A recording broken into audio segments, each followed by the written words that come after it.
Welcome to the Rambler Roundtable. My name is Laura Morphy. I am a senior here at Cathedral Prep. We're doing like a 3-for-1, so let's start with Brigadoon, because that was the first one of the season. What was made this production unique from other shows that you've done in past experiences? Brigadoon was just that very old classical singing and dancing, and I think that really kind of brought a whole new light to not only our cast, but also what we're capable of doing here. Yeah, going off of what JP said, Brigadoon, kind of in contrast to the other shows that we do, it's very like a fairy tale, and all the characters that we were playing, kind of with the exception of Leighton and JP's characters, everybody is a fairy tale character and almost a caricature of a trope in, various older fairy tale stories. So I think it was really cool to kind of portray those and then see kind of those characters come in contact with the more real world characters. I really liked it.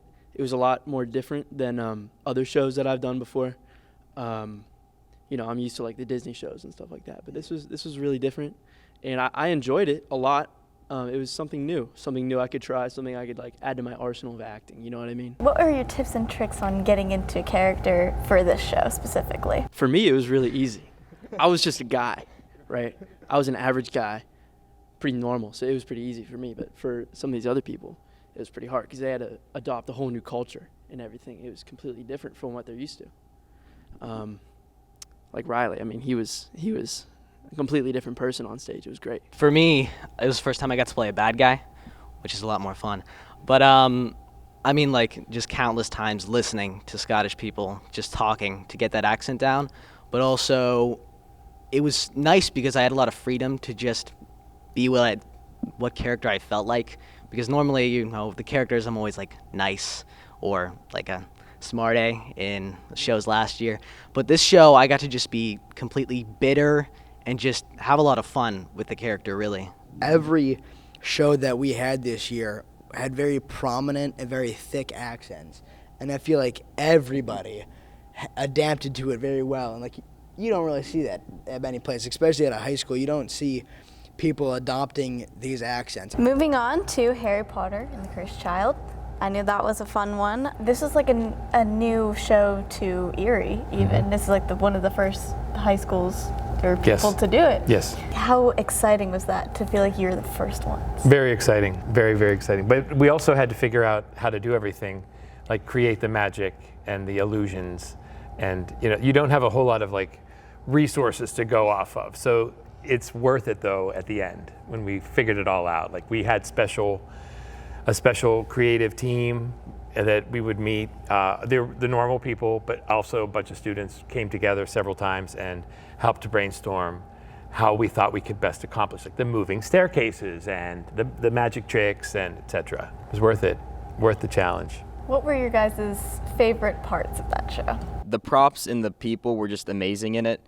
From putting on British accents to a fire wand, from moving staircases, a bookcase that would eat you. It was all just really nice and amazing and fun to do. And I think it really all came together the last month because everyone was running around kind of crazy. And we were all what do we do here? What do we do here? And it all kind of came together at the last moment, but not at the last moment. And it was just a really fun experience to do. I was totally a Harry Potter nerd when I was a kid. And I feel like being able to do this, Harry Potter is one of those things that's always going to be relevant, Harry Potter, Star Wars, all of those things. I feel like everyone can kind of relate to them, and it's for all types of audiences, like younger kids and older adults. And so I feel like being able to convey that on stage and bring a different story that probably a lot of people didn't know because it's a relatively new story. And so I think it was just really cool for us to be experiencing that the same time as the audience. All right, we should move on to our next one, which was West Side Story. I know this one was a very fun one to perform for everyone.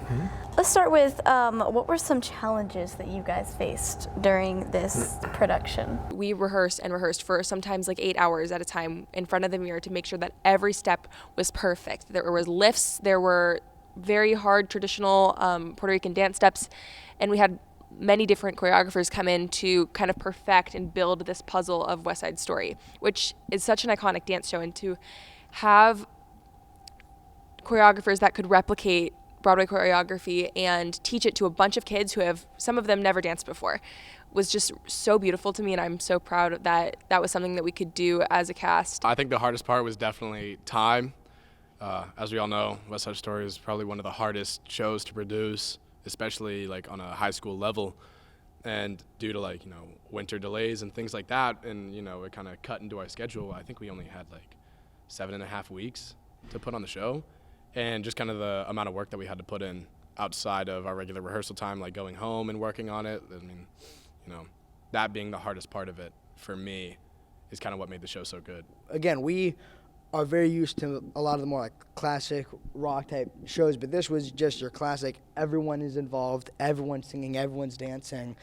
And so it's kind of a bit foreign of just getting these huge 30, 40 plus people on one stage all doing a synchronized dance. And so, I mean, at first I felt like I had 2 left feet trying to do it, but then, I mean, by the end of the show, by the time we got to Tech Week, I felt like Matt Schaefer on the Otters. I was just zooming through it. I mean, I felt like a pro at it by the end. My challenge is to become Doc and stop being the director. For like that last week, I have to just be backstage. At some point, I had to stop kind of running things and let Patty start running things like 100%, and then I had to try and figure out the interaction, because there's some pretty intense interactions, right, with, several of you guys for sure, heated discussion, heated talking and, trying to teach life lessons in a very short amount of time on stage, but it was worth it.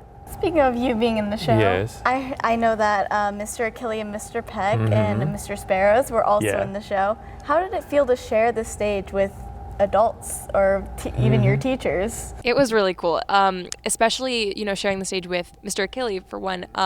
This was kind of his first and last show and performance on the stage, but I think it was just awesome having him here all the time. I would look in the audience and he was reviewing his lines, making sure that it would all be right. And it was just a joy to share the stage with him, and I'm sure you guys can all say the same. And then as far as my dad, I've done a couple of shows with him, and it was just really fun to kind of have him come to like my personal stage, where I do my theater, and have him kind of join the cast and all my friends. So it was fun. I think the audience received Mr. Achille, Mr. Peck on stage really well. I think because a lot of students came to see the show. And, they see their math teacher that they had freshman year or their theology teacher coming in yelling at students and, saying things that they normally wouldn't say. It's, they think it's funny and they find it entertaining. And to have that element to a show that's, also really serious, but to have like those moments where the audience can kind of like laugh and be like, oh, like that's pretty funny or that's good. I think it's really important. I think it's an important part of the show. I've never had either one of them for a class at prep, and now every time when I go to eat lunch, I see Mr. Achille and he always says hi to me, and it's just nice to know that he knows me from this and from my brother. But we really couldn't have done it without Mrs. Patty and Father Mike being our directors and helping us out. I mean, Miss Patty literally gave us a studio to work in. She gave us like every Sunday we could work in a studio and perfect our dances. All the tweaking, everything, it really helped us. So this is my 20th year. I mean, the one consistent thing has been that every single cast wants to be the best that they can possibly be. That's why we're never afraid to pick shows that are hard, because we know that, and it's not an ego thing, it's not ego in a bad way, it's we want to be the best that we possibly can be and produce the best product that we can possibly put out there. I think that rounds up this episode of the Rambler Roundtable, and roll Ramblers.